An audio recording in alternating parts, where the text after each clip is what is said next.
Good News Glenn. This is a wonderful show full of good news and information from Glynn County. And today we are happy to welcome back William Fallon, the Glynn County manager. So welcome. Thank you for having us back. Absolutely. We're thrilled to have you back, and we love that you're sharing all the good news. We've been talking about any projects you want to talk about, but also specifically these QER sessions that you had one in February and you're scheduled to have another one in May. Do you want to talk a little bit more about those QERs and about the one coming up in May? Sure. Kind of a recap on that. It stands for Quarterly Execution Reviews. And as I mentioned before, it was a best practice that I brought over from the federal government. And what it allows us to do is really be able to display all the work that we're doing to the public, really. Or it's really for our department heads to share information. It's for our commissioners to be able to also attend and provide information or just listen to some of the work that is actually being done on the projects. And so what we've done is kind of split them up. So every quarter there's a new one. And so we go back and forth between our strategic planning and the execution of our strategic plan. But then also we have them for our SPLOST projects. And so this one coming up in May is going to be an update from the SPLOST projects. And the last time we did this for the public was back in November of 2023. We had an open house that you broadcast, or that you helped us market last month. But this one will be May 1st. It'll be here in the PAPE building, room 224. And we're going to video it again. And so it'll be available on YouTube. But it's going to be probably 3 to 4 hours of all of our SPLOST projects and updates on all the ones that were in design, some that we've completed, some that we're working on getting out to bid for construction. So anything you want to know about SPLOST in both 2016, some of the leftover projects that we have, as well as our 2022 projects, at least the ones that we are getting started on here soon. Wow, yeah, that's a lot. And it is a lengthy situation, but it's very detailed. A great time for people to really learn all the details and about everything going on. So that's great that you provide that information as well. Any other updates on any projects you want to just update us about? Sure. And I agree with you. That's kind of long to actually have to sit through a meeting, but we break it up every hour. We try and go down the list. But then once the SPLOST QER is kind of posted, people can just bounce around or just fast forward it to where they want to be. But it's kind of a long morning for staff. And so I think in the future, we're probably going to break it up and probably have it over the course of a couple of days for an hour or two at a time, as opposed to 4 hours in one setting, which is kind of long. Projects that we're pretty excited about getting started on. They both, the ones that I want to highlight now are over on Canal Road. And so we have an old 2016 SPLOST project to widen Canal Road, which already went out to bid. We have a contractor online, and that vendor's going to start that project here in the next couple of weeks. And then we also are working out a bid for the roundabout. So we do have a SPLOST 2022 project for Canal Road. And really, it was phase 2. So on the referendum for 2022 SPLOST, it listed phase 2. And so really what that is a roundabout. And so when we started looking at the design for the roundabout, there was a couple other things that actually came up. And so looking at overall safety and really the operations of that intersection, we're actually going to move Harry Driggers Road over a little bit too. So we're going to realign Harry Driggers Road. We're going to realign Old Canal Road as well. That's actually going to help the airport out because we've been working with the airport right back there in that corner. It's going to actually help them meet some of their FAA requirements related to where that road was. So that'll give them a little bit more space. But so there's actually going to be a little bit more than just the roundabout. And so that project actually came in originally at about 10.8 million with all the different phases to it, just for the roundabout. And then the two additional kind of phases that we added to it with Harry Driggers Road and with Old Canal Road. And so what we were able to do is go back to the vendor. So our procurement officer, Resden Talbot, does a great job. He went back to the company that bid. We only had one company that bid, and really went through line by line the bid and the requirements that we have, and was able to get that down from 10.8 down to 9.9 million. So we saved nearly $1 million just by his efforts to go back and negotiate with the vendor. So we're excited about that. That project, like I said, is out to its construction out to bid now, or actually it's been awarded. And so hopefully we'll be able to get that project started. So there's a lot coming up relatively soon when it comes to Canal Road and then going out there towards Glencoe Parkway and Harry Driggers Road. Right, that's great. That's a great update. Thank you for sharing that news. Just from the public's perspective, they hear about projects, which are all great, of course, to move this county forward and to make improvements. But in the meantime, people want to know, when are you doing the work? How are you going to deal with the existing traffic? Do you do the work at night? Can you kind of speak to some of those questions that some of the citizens might have?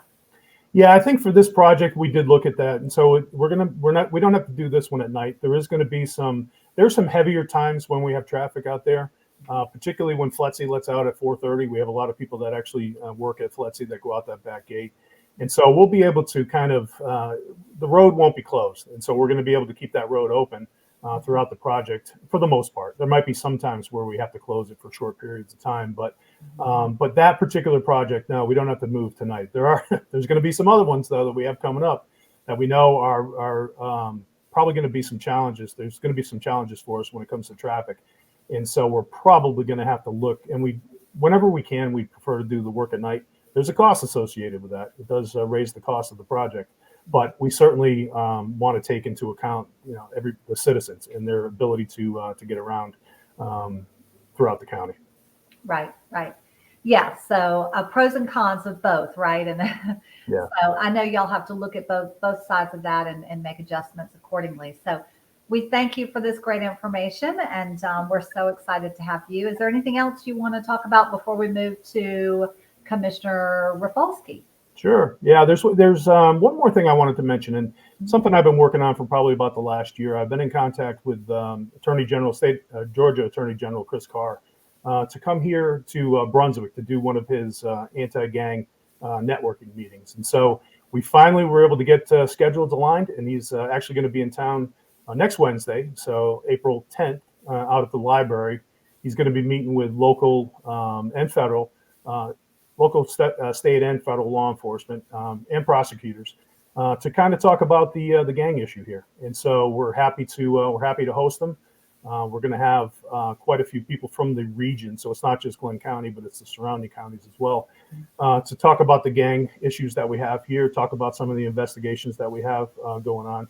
Really just a chance to share some information and then get some of his insight from the state level. We'll also have the director of the GBI here as well to discuss it. So it's going to be a big crowd. It's probably going to be about 80 to 100 people that are actually going to be here next Wednesday, 1:00 at the library.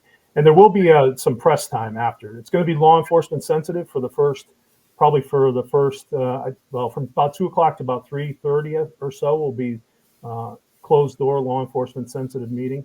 And then some opportunities, I think, afterwards for the press to do some interviews. And we're pretty excited about it. Here at Glynn County, we have two, here for Glynn County Police Department, we have 2 gang investigators. So they're state certified as gang investigators, and they do a fantastic job. They know everything about the local activity that's going on related to gangs. They know about, some of those gangs that come up here from Florida or come from Atlanta or come from up north. And so it's going to be a good meeting for us, but it's a good opportunity for us to, again, just try and make sure that law enforcement and the prosecutors share information. And this is just a critical issue that we have to tackle together. Absolutely. Very commendable that you were able to get him here and really engage him in the conversation and in the community. So thank you. Yeah, next Wednesday, April 10th at 1:00. So thank you so much for sharing that. Great.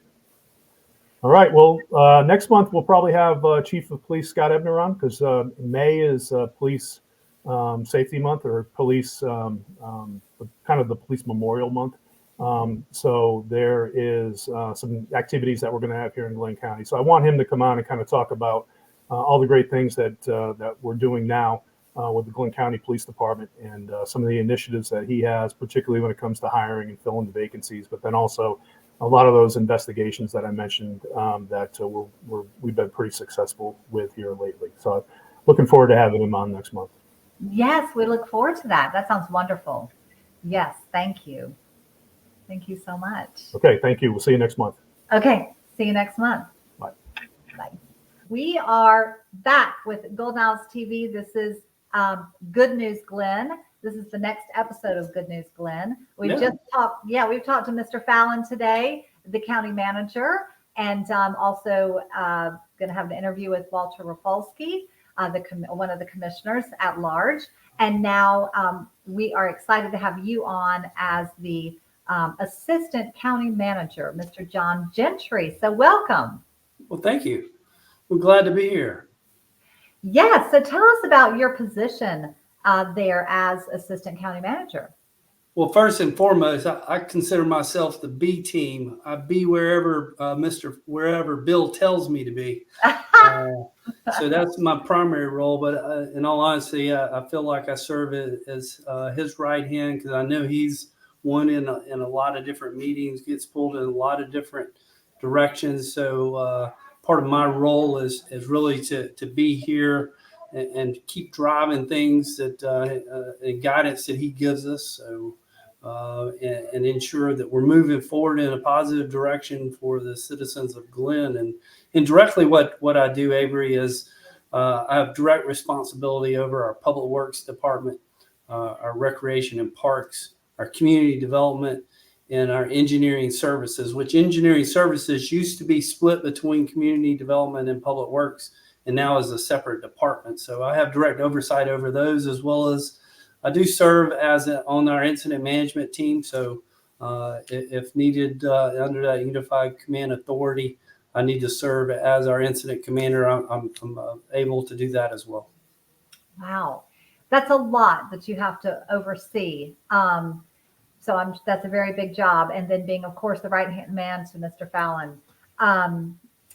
Tell us about, you mentioned public works. That's a lot. The public works department does a lot for our community, but I don't think people really realize how much they do. Can you shed a little light on that and tell us about that?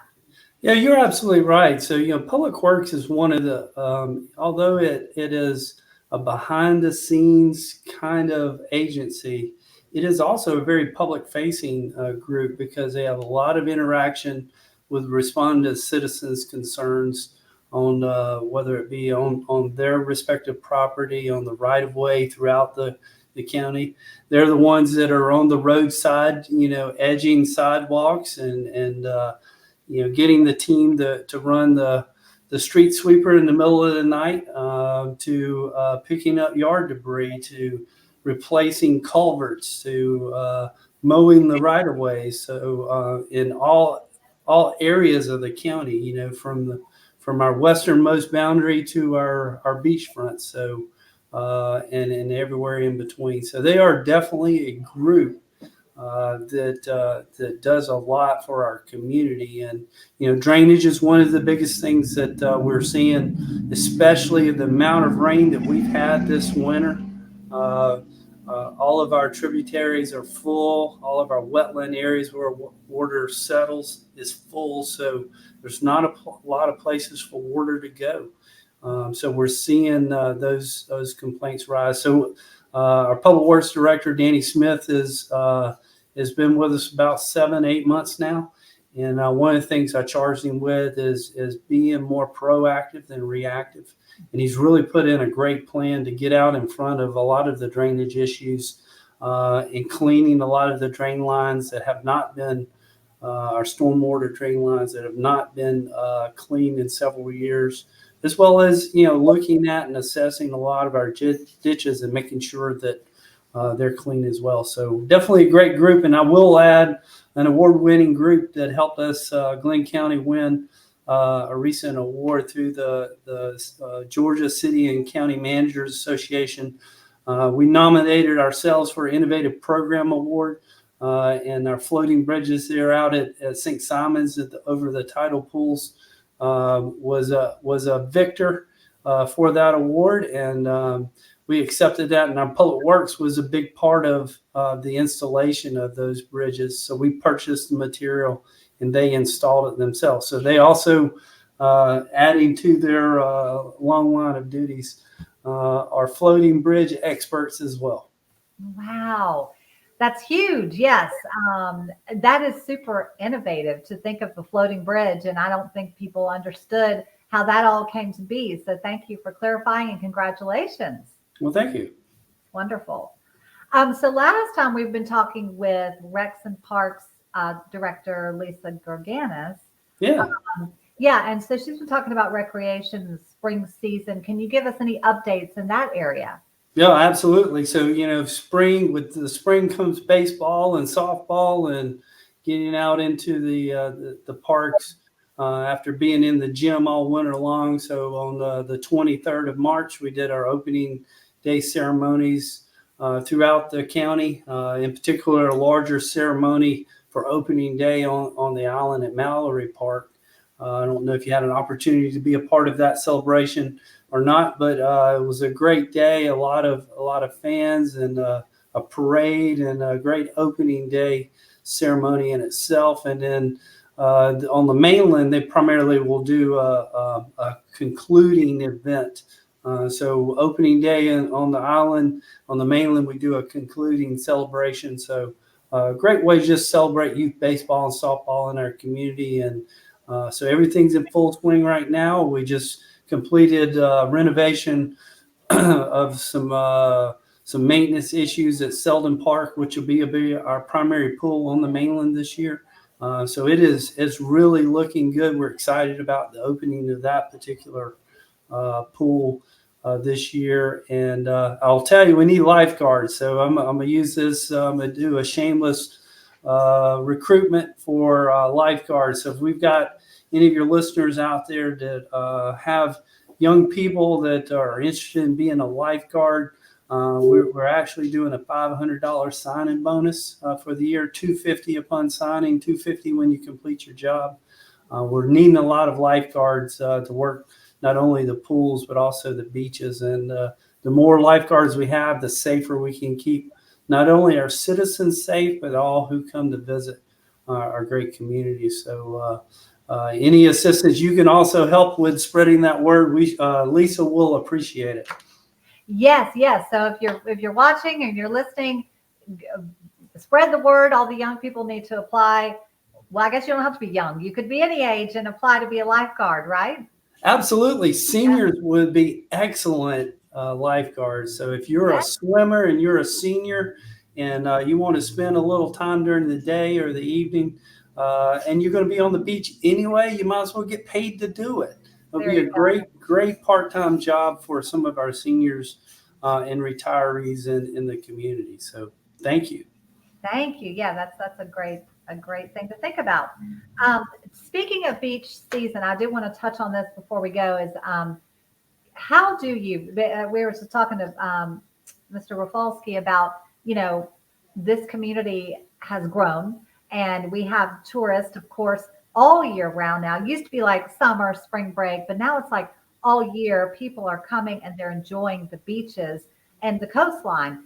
So can you tell me what the county does in preparation or just to maintain all the beaches, keep it clean and all of that year round?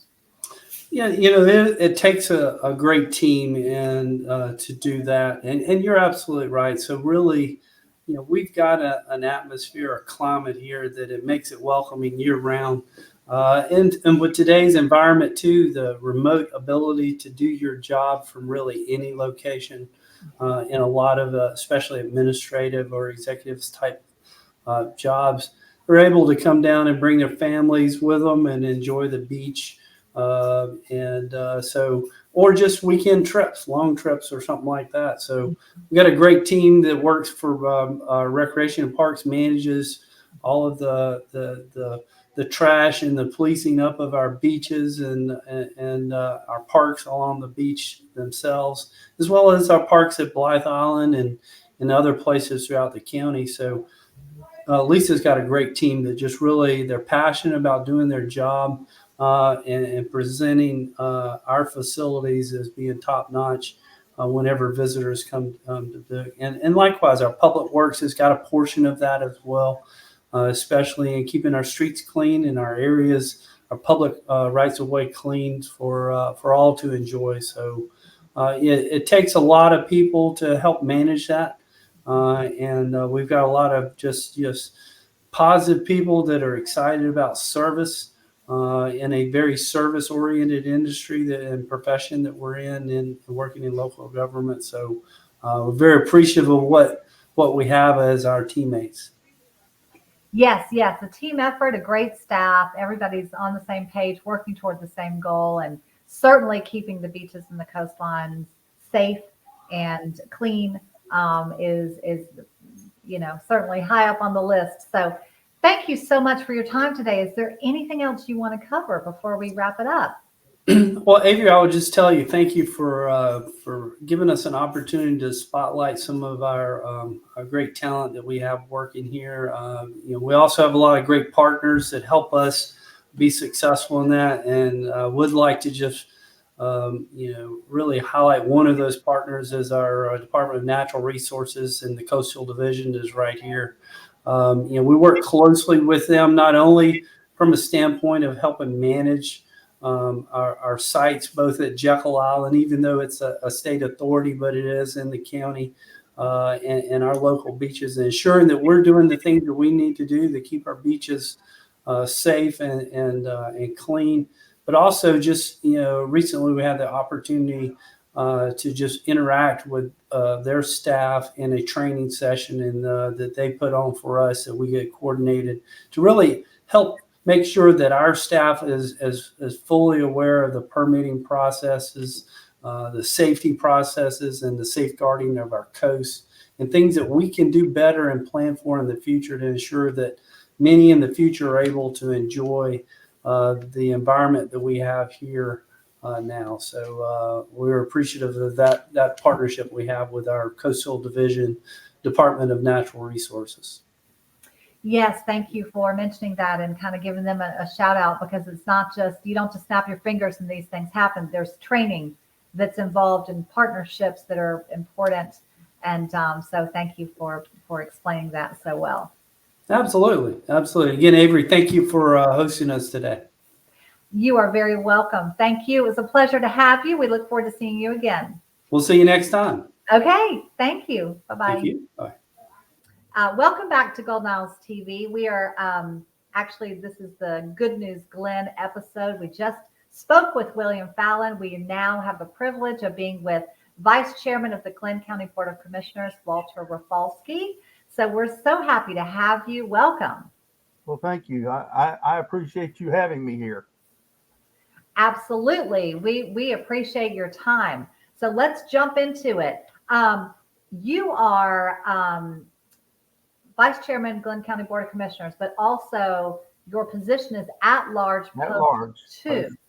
Tell us about that. For people that don't know, tell us about what that means. And, some people thought all the commissioners had a different district, but yours is an at-large position. Tell us about that. Well, there's 5 districts in the county and 2 at-large posts. And at-large means you've got the whole county.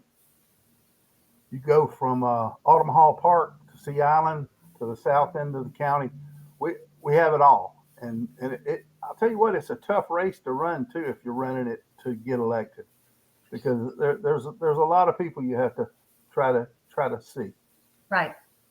From Sea Island all the way, through Glynn County, it's a lot of people it's hard to get elected to that position. And then once you have the position, that's a lot of coverage.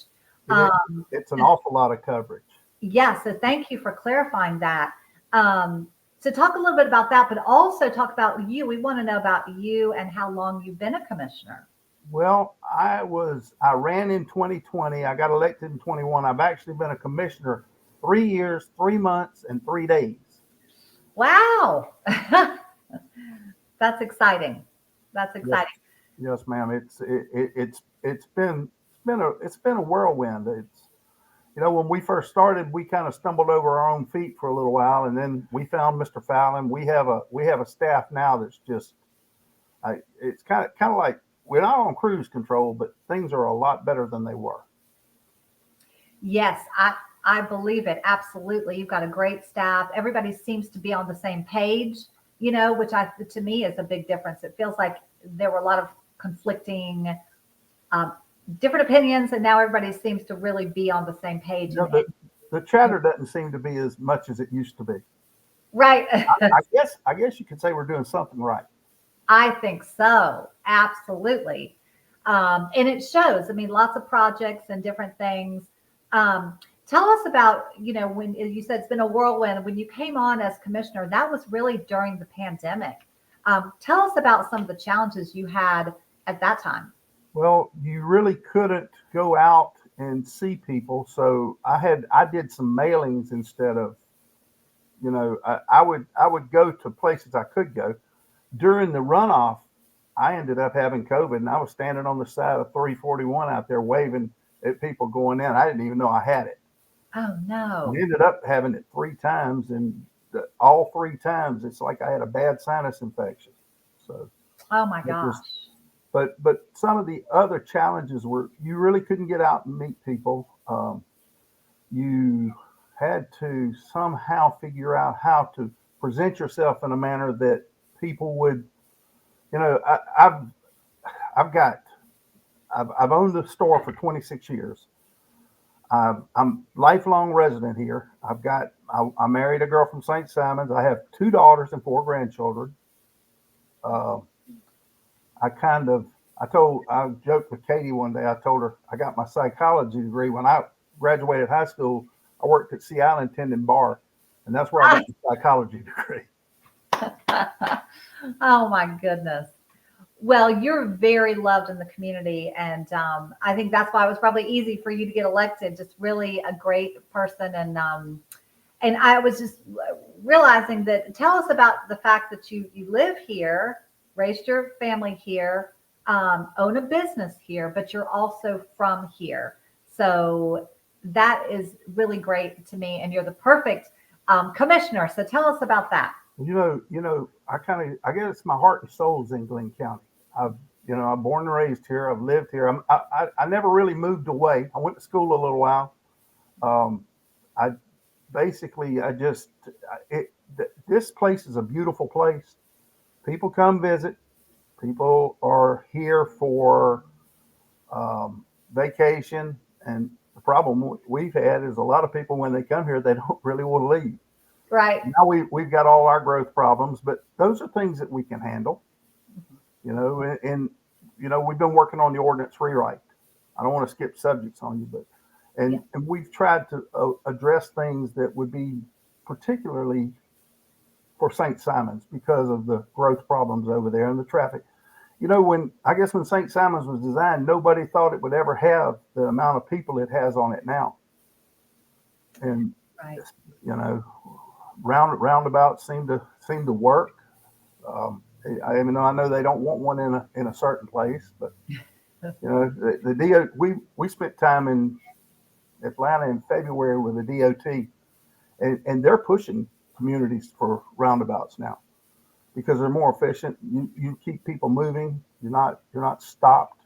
Mm-hmm. Like a light will hold you up, and then if something happens to a light, well, it can stay stuck too long, and you're not moving. Mm-hmm. Mm-hmm. Yes, no, you certainly are invested in the community, engaged, and you truly are giving back. But yes, I wanted to recognize you for that because I think that's a really special thing, and I think people need to understand that you're willing to give back. This is a lot of your time. This is not an easy job, and you have a lot going on. So for you to give back and devote yourself to the community in this way, I think is really commendable. So I wanted to say that before we jump. Yes, you're welcome. Back into the nitty gritty of drainage, traffic, all the fun stuff. We live on the coast.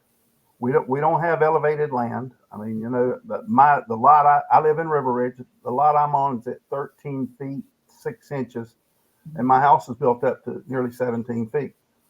Well, I know there's a lot of concerns now at exit 29 Blythe Island and on St. Simons, but the mainland really has some issues with drainage. Mm. And to let the people on Blythe Island know we are working on it. It's not, it's just something you can't just snap your fingers and go fix. Mhm. So we have a plan and we're working on that plan. Right, right. Absolutely. And that is one of the messages of this show is that it's good news because there is a plan in place. You are working on it.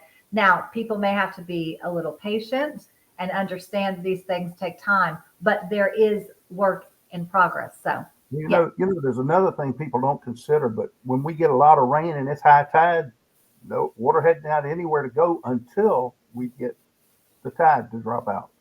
I see it in River Ridge. Right. The ditch in front of the house will fill up, but as soon as the tide drops out, it goes away. Right. Exactly. Right. And that's a lesson and nature's lesson in being patient, right? Yeah. That's our environmental lesson right here that the marshes are showing us. Hey, just wait a little while and you'll be fine. Like my brother, I remember, was stuck in a boat on the Black Banks River and with my mom when he was like 15 years old, and he had to just wait for that tide to go back up. They got stuck at low tide, unfortunately, and just had no other choice but literally to sit there and wait for that tide to rise. So yeah, sandbar got on a sandbar and had to wait. Yep. Been there, done that. Yeah. So check the tides. Let's see what other positive things we're talking about giving back and some positive things. What other positive changes do you foresee in the county right now? Well, we've got to do something with traffic on St. Simons. And really and truly, if you go out the spur every afternoon, traffic's bad out there. It's kind of like all of a sudden, seems like in the last year or so, we just have traffic problems everywhere. I guess we have that many more people moving here and living here now. Mm-hmm. Yeah, that's a good point. I mean, people think about people moving to the island, but I think one thing maybe you're discovering is that people are moving all over Glynn County so that, those areas are also crowded and dealing with traffic. If you look at 341 in the afternoon, because I go home that way, if you go out there, it'll back up to the other side of where McKenna had his car lot. And it's just slow to go through. I mean, you got trying to pour a lot of water through a small hole. It just doesn't work. Right. Exactly. Well, let's see. Anything else you want to talk about before we? Well, we're working on the ordinances. I think I mentioned that earlier, but yes, let's talk about that. Yes. I think I've put a lot of time in it, as well as Director of Community Development, Stephanie, and the volunteers that are working. There's a couple from the island and a couple from the mainland. We have put countless hours in it. It's probably, I talked to Commissioner O'Quinn before he left, and we didn't get what we asked for. So we're trying to salvage what we've got. And I really think we're close now. It's just, when you present, nobody wants change. Mm-mm. But, as I've aged, I've learned, but I used to get upset about things. Now I just kind of look at it and go, well, that's how it is. We're going to go make it work somehow. And I'm trying to teach my daughter that, because she's like, Dad, I said, no, just calm down. It all works out. Right. It does. I know it's hard. Change is hard, but when you don't change, I think it's even harder, right? You've got back last August or September, the newspapers were asking when I thought we'd be through. I thought we'd finish it in October. Then I thought we'd finish it in December. And here it is, April, and we're close. We're close. And then once we get it out, we're going to put it out to the public and let the public look at it, and then take their comments. And then, it's a document that we will be able to change if we find something that's egregious. Mm-hmm. Mm-hmm. Right. It's a work in progress. Right. And that's what I'm saying, that just the patience, that those things take a lot of time, and but you are working on them, and the public will get a chance to have their opinion and take a look as well. So that's really good to know. Yes, ma'am. Yes. Well, once again, we just appreciate your time today. We appreciate your service to the community. And we're just thrilled to have you on the show. Please come back again. Well, I appreciate you and the show, and I appreciate all the people in Glynn County that have confidence in what we're doing. Absolutely. Yes. Yes. Well said. Thank you. Thank you so much. We'll see you Yes, next ma'am. time. Yes. Bye. Bye-bye. We're back with Mr. Fallon. He's going to help us wrap up the show today, and we appreciate you being on air today. We appreciate it. Well, thanks again for having us. And I know that Commissioner Rafalski was looking forward to this. Commissioner Rafalski does a fantastic job for us. He's very engaged. I see him, talk to him almost every day. And so as far as everything that he's been involved in, I know he talked a little bit about the ordinances, but he gave up a lot of time to really to lead that effort for us. And we appreciate all the work that he did, hundreds and hundreds, if not thousands of hours. So really just the amount of work that he does for Glynn County is extraordinary. And then also John Gentry. So you got a chance to meet John, and John is doing a great job as our assistant county manager, leading public works, engineering, Rexon Park, and really a lot of projects for us in addition to all of his regular duties. So yeah, as we talked about, we got a great team, and we got a lot of momentum moving forward, and we'll keep plugging along, and look forward to seeing you again next month. Yes, sounds great. Yeah, great team in place. We're thrilled to hear all the progress and to actually meet the people behind the scenes. Like you said, they're working really hard. So we thank you, and we'll see you next time. All right, see you next time. Thanks. Okay, bye. That's it for this episode of Good News Glynn. Thank you for listening to all this great information and all the good news about Glynn County. See you next time.